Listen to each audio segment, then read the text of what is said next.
Hi friends, ഇന്നത്തെ class നമ്മൾ പഠിക്കാൻ പോകുന്നത് കോൺസ്റ്റിറ്റ്യൂഷണൽ ബോഡീസിനെ പറ്റിയാണ്. കോൺസ്റ്റിറ്റ്യൂഷണൽ ബോഡീസ് എന്ന് പറഞ്ഞാൽ ഭരണഘടനാപരമായ കുറച്ച് സ്ഥാപനങ്ങളുണ്ട്. അവയെപ്പറ്റിയാണ് നമ്മളിന്ന് പഠിക്കുന്നത്. ഏകദേശം പത്തോളം സ്ഥാപനങ്ങളാണ് നമുക്ക് PSC പരീക്ഷയ്ക്ക് UPSC പരീക്ഷകൾക്കുമായിട്ട് ചോദിക്കുന്നത്. അതിൽ ഏറ്റവും പ്രധാനപ്പെട്ട കാര്യങ്ങളാണ് നമ്മളിന്ന് പറയുന്നത്. ഇപ്പോൾ ഏതൊക്കെയാണ് കോൺസ്റ്റിറ്റ്യൂഷണൽ ബോഡീസ് അല്ലെങ്കിൽ ഭരണഘടനാ സ്ഥാപനങ്ങൾ എന്നുള്ളത് നമുക്ക് ആദ്യം നോക്കാം. ഒന്നാമത് വരുന്നത് ഇലക്ഷൻ കമ്മീഷനാണ്. ഇലക്ഷൻ കമ്മീഷൻ ഒന്നാമത്തേത് ഇലക്ഷൻ കമ്മീഷനാണ്. രണ്ടാമത് നമുക്ക് പഠിക്കാനുള്ള, അപ്പോൾ ഈ ഇലക്ഷൻ കമ്മീഷൻ എന്ന് പറയുമ്പോൾ സ്റ്റേറ്റ് ഇലക്ഷൻ കമ്മീഷനുമുണ്ട്, സെൻട്രൽ ഇലക്ഷൻ കമ്മീഷനുമുണ്ട്. രണ്ട് തരത്തിൽ രണ്ട് ഇലക്ഷൻ കമ്മീഷനും അതിൻ്റെ കൂട്ടത്തിൽ നമ്മൾ പഠിക്കേണ്ടതാണ്. പിന്നെ വരുന്നത് യൂണിയൻ പബ്ലിക് സർവീസ് കമ്മീഷനാണ്. യൂണിയൻ പബ്ലിക് സർവീസ് കമ്മീഷൻ അഥവാ UPSC.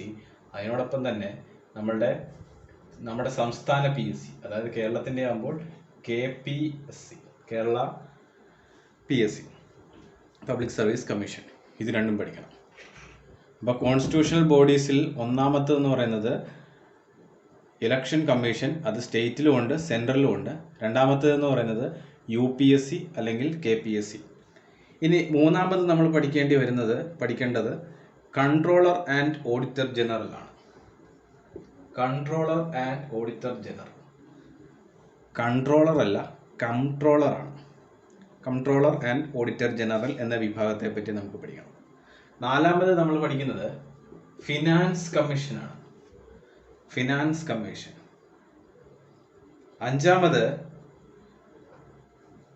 SC/ST കമ്മീഷനാണ്. അത് നമ്മൾ SCക്കുള്ള കമ്മീഷനും STക്കുള്ള കമ്മീഷനും രണ്ടും രണ്ടായി തന്നെ പഠിക്കണം. കാരണം ഇത് രണ്ടും രണ്ട് കമ്മീഷനുകളാണ്. ഇവ രണ്ടും രണ്ടായി പഠിക്കണം. ഏഴാമത് വരുന്നത് ലിംഗ്വിസ്റ്റിക് കമ്മീഷനാണ്. Special officer for linguistic minorities commission വരുന്നുണ്ട്. എന്ന് പറഞ്ഞാൽ ഭാഷാ അടിസ്ഥാനത്തിലുള്ള ഒരു മൈനോറിറ്റി സ്പെഷ്യൽ ഓഫീസറുണ്ട്. അദ്ദേഹത്തെ പറ്റി പഠിക്കണം. അദ്ദേഹവും കോൺസ്റ്റിറ്റ്യൂഷണൽ ബോഡീസിൽ അല്ലെങ്കിൽ ഭരണഘടനാ സ്ഥാപനത്തിൽ വരുന്നതാണ്. പിന്നെ ഇത് കൂടാതെ എട്ടാമതായി നമ്മൾ പഠിക്കുന്നത് അറ്റോർണി ജനറൽ ഓഫ് ഇന്ത്യ ആണ്. Attorney general of India, AG എന്ന് പറയുന്ന വ്യക്തിയെപ്പറ്റി. അതുപോലെ തന്നെ ഒൻപതാമതായി നമ്മൾ പഠിക്കുന്നത് solicitor general of India, SG, solicitor general of India. അദ്ദേഹത്തെ പറ്റി നമ്മൾ പഠിക്കണം. പത്താമതായി നമ്മൾ പഠിക്കുന്നത് GST കൗൺസിലിനെ പറ്റിയാണ്. GST council. ഇങ്ങനെയുള്ള 10 ഭരണഘടനാ സ്ഥാപനങ്ങൾ പഠിച്ചു കഴിയുമ്പോൾ നമ്മൾ കോൺസ്റ്റിറ്റ്യൂഷണൽ ബോഡീസ് അഥവാ ഭരണഘടനാ സ്ഥാപനങ്ങൾ എന്ന് പറയുന്ന ഒരു പോർഷൻ കവർ ചെയ്തു. ഇതിൽ ഓരോന്നും ഓരോ ടോപ്പിക്കുകളും നമ്മൾ പ്രത്യേകം വൃത്തിയായി പഠിച്ചിരിക്കണം. അതിലേക്ക് നമുക്ക് കടക്കാം. അപ്പം ആദ്യം നമ്മൾ പഠിക്കാൻ പോകുന്ന ടോപ്പിക്ക് ഇലക്ഷൻ കമ്മീഷനെ പറ്റിയാണ്. ഇതൊരു ഇൻഡിപെൻഡന്റ് കോൺസ്റ്റിറ്റ്യൂഷണൽ അതോറിറ്റിയാണ്. എന്ന് പറഞ്ഞാൽ ആരുമായും ബന്ധപ്പെട്ട് നിൽക്കുന്നതല്ല. ഇൻഡിപെൻഡന്റ് ആയിട്ട് നിൽക്കുന്ന സ്വതന്ത്രമായി അവരുടെ കാര്യങ്ങൾ ചെയ്യാൻ കഴിവുള്ള ഒരു കമ്മീഷനാണ് ഇലക്ഷൻ കമ്മീഷൻ എന്ന് പറയുന്നത്. ഏറ്റവും ആദ്യം പഠിക്കേണ്ട പോയിന്റ് ആർട്ടിക്കിൾ 324 ഇലക്ഷൻ കമ്മീഷനെ പറ്റി പ്രതിപാദിക്കുന്നത്. ആർട്ടിക്കിൾ 324 ഇലക്ഷൻ കമ്മീഷനെ പറ്റി പ്രതിപാദിക്കുന്നത്. 1950 ജനുവരി 25 ഇലക്ഷൻ കമ്മീഷൻ നിലവിൽ വരുന്നത്. 1950 ജനുവരി 25 ഇലക്ഷൻ കമ്മീഷൻ നിലവിൽ വരുന്നത്. ഇലക്ഷൻ കമ്മീഷനിൽ ആദ്യമായി ഒരു ചീഫ് ഇലക്ഷൻ കമ്മീഷണറെ അപ്പോയിന്റ് ചെയ്യുന്നത് 1950 മാർച്ച് 21 ഇലക്ഷൻ കമ്മീഷൻ ആർട്ടിക്കിൾ 324 1950 ജനുവരി 25 നിലവിൽ വരുന്നു. ആദ്യമായി ഒരു ചീഫ് ഇലക്ഷൻ കമ്മീഷണറെ നിയമിക്കുന്നത് 1950 മാർച്ച് 21 തീയതിയാണ്. 1950 മാർച്ച് 21 തീയതി നമ്മൾ അപ്പോയിന്റ് ചെയ്ത് 23 തീയതി മുതൽ 1958 ഡിസംബർ 19 തീയതി വരെ ഇലക്ഷൻ കമ്മീഷണർ ആയിരുന്ന ആദ്യത്തെ ഇലക്ഷൻ കമ്മീഷണർ ആണ് സുകുമാർ സെൻ. സുകുമാർ സെൻ എന്ന് പറയുന്ന വ്യക്തി. അപ്പം ആദ്യത്തെ ചീഫ് ഇലക്ഷൻ കമ്മീഷണർ ആരാന്ന് ചോദിച്ചാൽ സുകുമാർ സെൻ എന്ന് പറയണം. രണ്ടാമത് വന്ന ചീഫ് ഇലക്ഷൻ കമ്മീഷണർ എന്ന് പറയുന്നത് സെക്കൻഡ് എന്ന് പറയുന്ന വ്യക്തി കല്യാൺ സുന്ദരം ആണ്. കല്യാൺ സുന്ദരം. കല്യാൺ സുന്ദരമാണ് രണ്ടാമത്തെ ചീഫ് ഇലക്ഷൻ കമ്മീഷണർ. പിന്നെ നമ്മൾ അറിയേണ്ടത് ഇപ്പോഴത്തെ ഇലക്ഷൻ കമ്മീഷണർ എന്ന് പറയുന്നത് രാജീവ് കുമാർ ആണ്. രാജീവ് കുമാർ. ഒന്ന്, ഇലക്ഷൻ കമ്മീഷന്റെ ആർട്ടിക്കിൾ 324 1950 ജനുവരി 25 തീയതി നിലവിൽ വരുന്നു. അതിന്റെ ആദ്യത്തെ ചീഫ് ഇലക്ഷൻ കമ്മീഷണറായിട്ട് 1950 മാർച്ച് 21 അപ്പോയിന്റ് ചെയ്തു. 23 തീയതി മുതൽ ആ ഇലക്ഷൻ കമ്മീഷണർ ചുമതലയേറ്റ്. അതാണ് സുകുമാർ സെൻ എന്ന് പറയുന്ന വ്യക്തി. രണ്ടാമത്തത് കല്യാൺ സുന്ദരം ആയിരുന്നു. ഇപ്പോൾ രാജീവ് കുമാർ ആണ്. അതുപോലെ തന്നെ ഇലക്ഷൻ കമ്മീഷന്റെ ഹെഡ് ക്വാർട്ടേഴ്സ് എന്ന് പറയുന്നത് നിർവചൻ സദനാണ്. നിർവചൻ സദൻ. നിർവചൻ സദൻ സ്ഥിതി ചെയ്യുന്നത് ന്യൂഡൽഹിയിലാണ്. നിർവചൻ സദൻ ന്യൂഡൽഹിയിൽ സ്ഥിതി ചെയ്യുന്ന നിർവചൻ സദനാണ് ഇലക്ഷൻ കമ്മീഷന്റെ ഹെഡ് ക്വാർട്ടേഴ്സ് എന്ന് പറയുന്നത്. 6 വർഷത്തേക്കോ അല്ലെങ്കിൽ 65 വയസ്സ് വരെയാണ് ഒരു ഇലക്ഷൻ കമ്മീഷണറുടെ കാലാവധി എന്ന് പറയുന്നത്. ഇലക്ഷൻ കമ്മീഷണറെ അപ്പോയിന്റ് ചെയ്യുന്നത് 6 വർഷത്തേക്ക്. അദ്ദേഹത്തിന്റെ കാലാവധി 6 വർഷമായിരിക്കാം, അല്ലെങ്കിൽ age of 65 years, which ever is earlier. ഏതാണോ ആദ്യം വരുന്നത് അതനുസരിച്ച്. അപ്പം ഇതിന്റെ സെക്രട്ടേറിയറ്റ് അല്ലെങ്കിൽ ഹെഡ് ക്വാർട്ടേഴ്സ് ഒക്കെ നിലവിൽ സ്ഥിതി ചെയ്യുന്നത് ന്യൂഡൽഹിയിലാണ്. നിർവചൻ സദനാണ്. 6 വർഷം 65 വർഷം. അത് ഏറ്റവും ഇമ്പോർട്ടൻ്റ് ആയിട്ടുള്ള കാര്യമാണ്. ആരാണ് ഇലക്ഷൻ കമ്മീഷണറെ അപ്പോയിന്റ് ചെയ്യുന്നത് എന്ന് ചോദിച്ചു കഴിഞ്ഞാൽ അപ്പോയിന്റഡ് ബൈ പ്രസിഡന്റ്. പ്രസിഡന്റ് ആണ് അപ്പോയിന്റ് ചെയ്യുന്നത്. ഇലക്ഷൻ കമ്മീഷണറെ അപ്പോയിന്റ് ചെയ്യുന്നത് പ്രസിഡന്റ് ആണ്. അപ്പോൾ എങ്ങനെയാണ് ഇവരെ മാറ്റുന്നത്? അതും ഇമ്പോർട്ടന്റ് ആണ്. ഇംപീച്ച്മെന്റ്. ഇംപീച്ച്മെന്റ് പ്രസിഡന്റിനെയൊക്കെ മാറ്റുന്നത് പോലെ ഒരു ഇംപീച്ച്മെന്റ് നടത്തി മാത്രമേ ഇലക്ഷൻ കമ്മീഷണറെയും മാറ്റാൻ സാധിക്കുകയുള്ളൂ. Chief election commissioner may be removed from his office only by the process of impeachment. അത് മാത്രമല്ല, മറ്റൊരു കാര്യം കൂടി ആലോചിക്കണം. റീ അപ്പോയിന്റ്മെന്റ് ഇല്ല. ഒരാളെ വീണ്ടും അപ്പോയിന്റ്മെന്റ് ചെയ്യില്ല.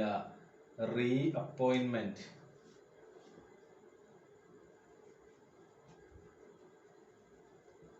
റീ അപ്പോയിന്റ്മെന്റ് എന്ന് പറയുന്ന പരിപാടി ഇതിനകത്തില്ല. റീ അപ്പോയിന്റ്മെന്റ് എന്ന് പറയുന്ന പരിപാടി നമുക്കില്ല. അതായത് ഇലക്ഷൻ കമ്മീഷണർ ഒരു തവണ ആയിക്കഴിഞ്ഞാൽ പിന്നെ ഒരു ഇലക്ഷൻ കമ്മീഷണറായിട്ട് അയാളെ തന്നെ തിരഞ്ഞെടുക്കാൻ കഴിയില്ല. പിന്നെ ഇദ്ദേഹത്തിന്റെ എക്സ്പെൻസും സാലറിയും ഒക്കെ എടുക്കുന്നത് ഏത് ഫണ്ടിൽ നിന്നാണ്? സുപ്രീം കോർട്ടിലെ ജഡ്ജസിന് കൊടുക്കുന്നത് പോലെ തന്നെ കൺസോളിഡേറ്റഡ് ഫണ്ട് ഓഫ് ഇന്ത്യ. ഇന്ത്യയുടെ കൺസോളിഡേറ്റഡ്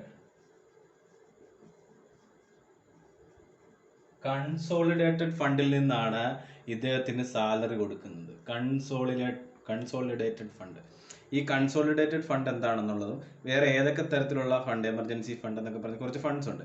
ആ ഫണ്ട് എന്താണെന്നുള്ളത് നമ്മൾ മറ്റൊരു ക്ലാസ്സിൽ അതിനകത്ത് പഠിക്കുന്നതായിരിക്കും. ഇനി ഇലക്ഷൻ സാധാരണ ചോദിച്ചിട്ട് കണ്ടിട്ടുള്ള ക്വസ്റ്റ്യൻസ് ആണ്. ഇലക്ഷൻ കമ്മീഷനിൽ 3 മെമ്പർ ഉണ്ടായിരിക്കണമെന്ന് ശുപാർശ ചെയ്ത കമ്മിറ്റി ഏത്? ആ കമ്മിറ്റിയുടെ പേരാണ് ദിനേശ് ഗോസ്വാമി കമ്മിറ്റി. ദിനേശ് ഗോസ്വാമി കമ്മിറ്റി 1990 ഗോസ്വാമി കമ്മിറ്റിയിലാണ് 3 മെമ്പർ ഉറപ്പായും ഉണ്ടായിരിക്കണമെന്ന് ശുപാർശ ചെയ്ത കമ്മിറ്റിയാണ് ദിനേശ് ഗോസ്വാമി കമ്മിറ്റി. പൊളിറ്റിക്കൽ പാർട്ടീസിനെ അലോട്ട് ചെയ്യുന്നതും ഇലക്ഷൻ സിംബലുകൾ അല്ലെങ്കിൽ ചിഹ്നങ്ങൾ, ഇലക്ഷൻ ചിഹ്നങ്ങൾ ഒക്കെ അലോട്ട് ചെയ്ത് കൊടുക്കുന്നത് ഇലക്ഷൻ കമ്മീഷൻ ആണ്. അത് നമുക്ക് അറിയാവുന്ന കാര്യമാണ് അല്ലെ. ഇലക്ഷൻ കമ്മീഷൻ ആണ് ഇലക്ഷൻ പാർട്ടീസിനെ അലോട്ട് ചെയ്യുന്നതും അതുപോലെ അവർക്ക് സിംബൽസ് ഒക്കെ അലോട്ട് ചെയ്ത് കൊടുക്കുന്നത് അല്ലെ, അതൊക്കെ ചെയ്യുന്നവരാണ്. ഇനി ഈ ചീഫ് ഇലക്ഷൻ കമ്മീഷണർ ആവുന്ന ആദ്യത്തെ മലയാളി ആരാന്ന് ചോദിച്ചു കഴിഞ്ഞാൽ TN ശേഷനാണ്. TN ശേഷനാണ് ആദ്യത്തെ മലയാളിയായ ചീഫ് ഇലക്ഷൻ കമ്മീഷണർ. ഇദ്ദേഹം 1999 ഡിസംബർ മുതൽ 1996 ഡിസംബർ 11 വരെ അദ്ദേഹം 6 വർഷക്കാലം കൃത്യമായി ഇരുന്ന ഒരു ചീഫ് ഇലക്ഷൻ കമ്മീഷണറാണ്. വർഷം 1990 ഡിസംബർ 12 മുതൽ 1996 ഡിസംബർ 11 വരെ ഇരുന്ന വ്യക്തിയാണ് ആദ്യത്തെ Malayali. The first Malayali to become the chief election commissioner എന്ന് പറയുന്ന ആരാണ്? TN ശേഷനാണ്. അപ്പം നമ്മൾ അതിൻ്റെ കൂട്ടത്തിൽ ഓർത്തിരിക്കേണ്ട മറ്റൊരു പേരാണ് KVK സുന്ദരം. KVK സുന്ദരം വളരെ സുന്ദരമായ ഒരു പേരാണ് KVK സുന്ദരം. ഇദ്ദേഹത്തിന്റെ പേരെന്താണെന്നറിയാവോ? Longest serving chief election commissioner of India. ഏറ്റവും കൂടുതൽ കാലം ചീഫ് ഇലക്ഷൻ കമ്മീഷണർ ആയിട്ടിരുന്ന വ്യക്തിയാണ് ഇദ്ദേഹം, KVK സുന്ദരം. അതായത് നമ്മുടെ ഈ 6 വർഷം എന്നൊക്കെ പറയുന്ന കാലാവധിയൊക്കെ വരുന്നതിന് മുമ്പ് 1958 ഡിസംബർ 20 മുതൽ 1967 ഡിസംബർ 30 വരെ ഇരുന്ന വ്യക്തിയാണ് ഇദ്ദേഹം. ഏകദേശം 9 കൊല്ലത്തോളം ഇദ്ദേഹം ചീഫ് ഇലക്ഷൻ കമ്മീഷണർ ആയിട്ട് ഇരുന്നിട്ടുണ്ട്. KVK സുന്ദരം. KVK സുന്ദരം മനസ്സിലായോ? അതുപോലെ തന്നെ മറ്റൊരു പേര് നമ്മൾ ഓർത്തിരിക്കേണ്ട പേരാണ് VS രമാദേവി. VS രമാദേവി. ഈ സ്ത്രീയുടെ പ്രത്യേകത എന്താണ്? Longest serving chief election commissioner of India ആണ് KVK സുന്ദരമെങ്കിൽ ഷോർട്ടസ്റ്റ് ഡ്യൂറേഷൻ, ഏറ്റവും കുറച്ച് കാലം ഇരുന്ന ആളാണ് VS രമാദേവി. അത് കൂടാതെ തന്നെ the first woman chief election commissioner, ആദ്യത്തെ വനിതയായ ചീഫ് ഇലക്ഷൻ കമ്മീഷണറും VS രമാദേവിയാണ്. അപ്പോൾ VS രമാദേവിയുടെ പ്രത്യേകത എന്തായിരുന്നു? VS രമാദേവിയുടെ പ്രത്യേകത എന്താണ്? ഏറ്റവും കുറച്ച് കാലം ഇരുന്ന വ്യക്തിയാണ് VS രമാദേവി. അതുപോലെ തന്നെ ആദ്യത്തെ വനിതയും. അപ്പോൾ ഇത്രയും കാര്യങ്ങളാണ് നമുക്ക് ഇലക്ഷൻ കമ്മീഷനുമായിട്ട് ബന്ധപ്പെട്ട് നമുക്ക് പറയാനുള്ളത്. ഇത്രയും ഞാൻ പറഞ്ഞ കാര്യങ്ങളെല്ലാം സെൻട്രലുമായിട്ട് ബന്ധപ്പെട്ടതാണ്. സ്റ്റേറ്റുമായി ബന്ധപ്പെട്ട കുറച്ച് കാര്യങ്ങൾ കൂടി നമുക്ക് പറയാനുണ്ട്, അതുകൂടി നമുക്ക് കേൾക്കാം. അപ്പോൾ ഇതൊന്നുകൂടി നമുക്ക് നോക്കാം എന്തൊക്കെയാണ് ഇതിൻ്റെ പ്രത്യേകതകൾ എന്നുള്ളത്. ഒന്നാമത് നമ്മൾ പറയേണ്ടത് ആർട്ടിക്കിൾ 324 പ്രകാരം ആണ് ഇലക്ഷൻ കമ്മീഷൻ വരുന്നത്. അതുപോലെ 1950 ജനുവരി 25 നിലവിൽ വരുന്നു. 1950 മാർച്ച് 21 ആദ്യത്തെ ചീഫ് ഇലക്ഷൻ കമ്മീഷണറെ നിയമിക്കുന്നതെങ്കിലും സുകുമാർ സെൻ എന്ന് പറയുന്ന ആദ്യത്തെ ചീഫ് ഇലക്ഷൻ കമ്മീഷണർ ചുമതലയേറ്റത് മാർച്ച് 23 1950 മുതൽ 1958 ഡിസംബർ 19 വരെ സുകുമാർ സെൻ അദ്ദേഹത്തിന്റെ കാലാവധി ഉണ്ടായിരുന്നു. ഡിസംബർ 19 വരെ. രണ്ടാമതായിരുന്ന വ്യക്തിയാണ് കല്യാൺ സുന്ദരം. സെക്കൻഡ് ചീഫ് ഇലക്ഷൻ കമ്മീഷണർ ആണ് കല്യാൺ സുന്ദരം. 1958 ഡിസംബർ 20 മുതൽ 1967 സെപ്റ്റംബർ 30 വരെ അദ്ദേഹം ചീഫ് ഇലക്ഷൻ കമ്മീഷണറായിട്ട് നിലവിലുണ്ടായിരുന്നു. പിന്നെ നമ്മൾ പഠിക്കേണ്ടത് ഇപ്പോഴത്തെ രാജീവ് കുമാറാണ്. അതിനുശേഷം വരുന്ന പോയിന്റ് എന്ന് പറയുന്നത് നിർവചൻ സദനാണ്. ന്യൂഡൽഹിയിലെ നിർവചൻ സദനാണ് ഇലക്ഷൻ കമ്മീഷന്റെ ഹെഡ് ക്വാർട്ടേഴ്സ് എന്ന് പറയുന്നത്. അതുപോലെ തന്നെ സെക്രട്ടേറിയറ്റ്, ഇലക്ഷൻ കമ്മീഷന്റെ സെക്രട്ടേറിയറ്റ് എവിടാന്ന് ചോദിച്ചാലും ന്യൂഡൽഹിയിൽ നിന്ന് തന്നെ പറയണം. ചീഫ് ഇലക്ഷൻ കമ്മീഷണേഴ്സിനെ അപ്പോയിന്റ് ചെയ്യുന്നത് for a period of 6 years അല്ലെങ്കിൽ age of 65 years, whichever is earlier. പിന്നെന്താ വരുന്നത്? ഇലക്ഷൻ കമ്മീഷണറെ അപ്പോയിന്റ് ചെയ്യുന്നത് പ്രസിഡന്റ് ആണ്. അതുപോലെ തന്നെ ഈ chief election commissioner may be removed from his office only by the process of impeachment. പ്രസിഡന്റിനെ മാറ്റുന്നത് പോലെ ഇംപീച്ച്മെന്റ് ചെയ്ത് മാത്രമേ അദ്ദേഹത്തിന് ഇലക്ഷൻ കമ്മീഷണറെ മാറ്റാൻ കഴിയുകയുള്ളൂ.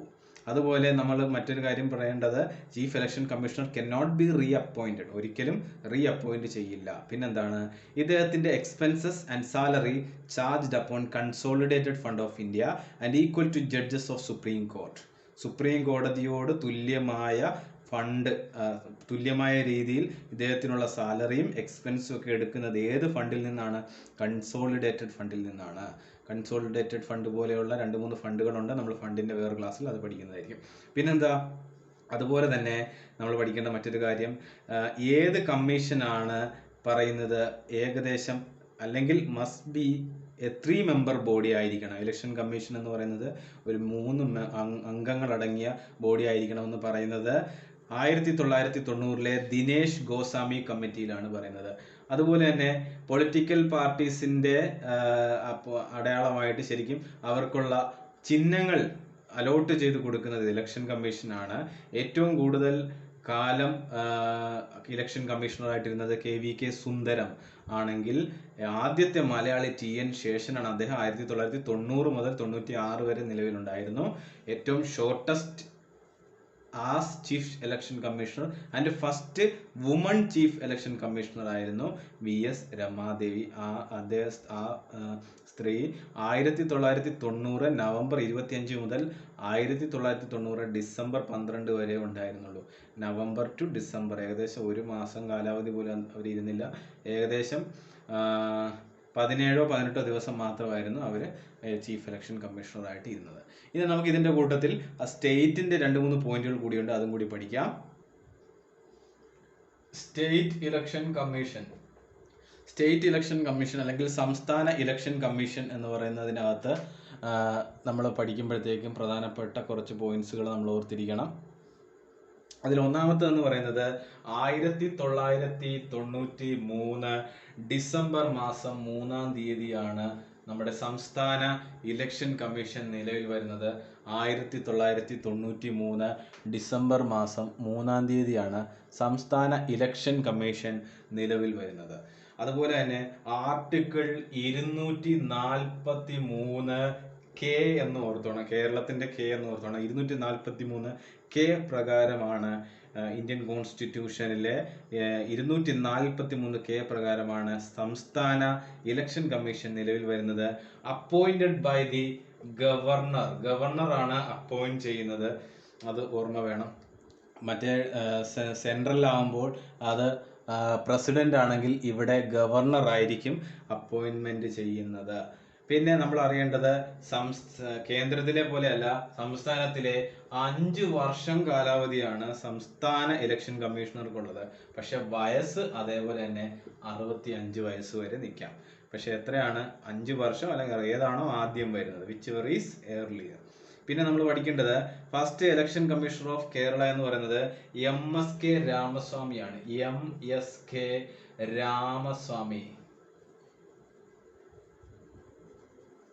MSK രാമസ്വാമിയാണ് ആദ്യത്തെ ഇലക്ഷൻ കമ്മീഷണർ. കേരളത്തിലെ ആദ്യത്തെ ഇലക്ഷൻ കമ്മീഷണറാണ് MSK രാമസ്വാമി.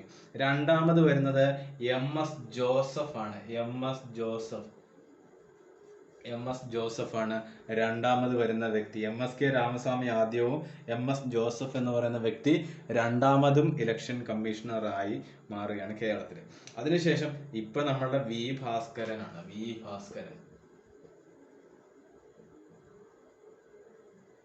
ഭാസ്കരനാണ് ഇലക്ഷൻ കമ്മീഷണറായിട്ട് ഇപ്പോൾ നിലവിലുള്ളത്. ഇത്രയും കാര്യങ്ങളാണ് നമുക്ക് പഠിക്കാനുള്ളത്. വർഷം ഓർത്തിരിക്കുക 1993 ഡിസംബർ 3. അതേസമയം കേന്ദ്രത്തിലായിരുന്നെങ്കിൽ അല്ലെങ്കിൽ കേന്ദ്ര ഇലക്ഷൻ കമ്മീഷനിലായിരുന്നെങ്കിൽ വന്നത് 1950 ജനുവരി 25. പിന്നെ ഉണ്ടാകുന്ന ഒരു വ്യത്യാസം എന്ന് പറയുന്നത് 5 വർഷം എന്ന് പറയുന്നതിനകത്തുണ്ടാകുന്ന വ്യത്യാസമാണ്. അവിടെ 6 വർഷമായിരുന്നു, ഇവിടെ 5 വർഷമാണ്. ആർട്ടിക്കിൾ ഓർത്തിരിക്കുക 243, അവിടുത്തെ ആർട്ടിക്കിൾ 324. കണ്ടോ, കേന്ദ്ര ഗവൺമെന്റ് 324 കേന്ദ്ര ഇലക്ഷൻ കമ്മീഷന്റെ ആയിട്ട് വന്നിരുന്നത്. ആ 324 വ്യത്യാസം എന്താണ്? ആ 3ന്റെ 2ന്റെ ഇടയ്ക്കോട്ട് ഈ 4നെ അങ്ങോട്ട് കയറ്റി വെച്ചിട്ട് അല്ലെങ്കിൽ ഈ 2നെ 3നെ അങ്ങോട്ട് തിരിക്കുകയാണ് ചെയ്തത്. എന്തായാലും ഓർത്തിരിക്കുക 243, 324 രണ്ടും മറന്നു പോരുത്. 243 ഒരു കൂടെ ഉണ്ട്, കേരളത്തിന്റെ ഒരു കൂടെ ഇതിന്റെ കൂട്ടത്തിലുണ്ട്. ഇത്രയുമാണ് ഇലക്ഷൻ കമ്മീഷനുമായിട്ട് ബന്ധപ്പെട്ട് നമ്മൾ അറിഞ്ഞിരിക്കേണ്ട കാര്യങ്ങൾ. ഇതോടുകൂടി ഇന്നത്തെ ക്ലാസ് തീരുന്നു. അടുത്ത ക്ലാസ്സിൽ നമുക്ക് അടുത്ത കോൺസ്റ്റിറ്റ്യൂഷണൽ ബോഡീസുമായിട്ട് കാണാം.